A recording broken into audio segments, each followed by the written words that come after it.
Hi team, Tony from Axiom Compliance Learning, just coming to you from inside of our state-of-the-art training facility where we teach our students to become fire protection system experts.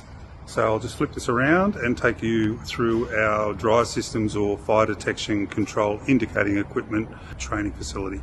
So this is our state-of-the-art AMPAC panel. This is our main fire detection system control. It has all of the features that we need. We've got here our fan control panel, our gaseous fire detection system panel, our ASE and an EWIS control system.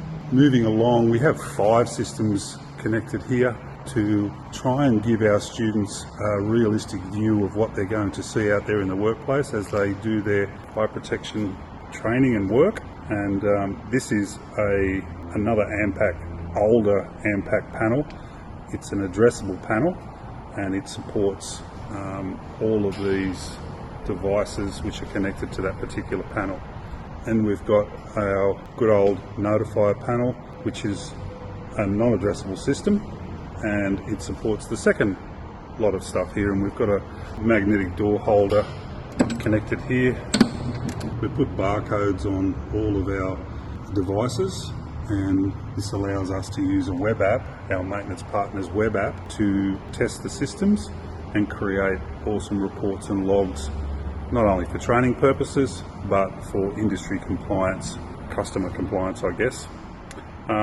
We've got our Brooks panel here, another standard fire detection panel, non-addressable, and the devices connected to that, which is a fairly simple system. However, it does have an occupant warning system connected to that one. And then we've got our electrical training system centre here.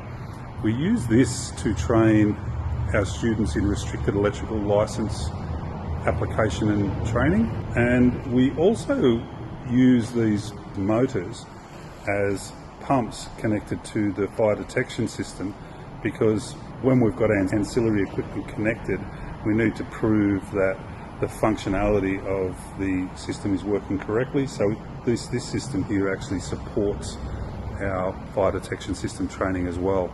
So we've got another panel here which is blank, and we've also got a new system we're about to connect, which is a FireSense Notifier 3030 system. It's another state-of-the-art system, brand new panel, and we're still moving forward with our facility, and we're planning to connect all fire protection systems required for training and AS 1851 compliance.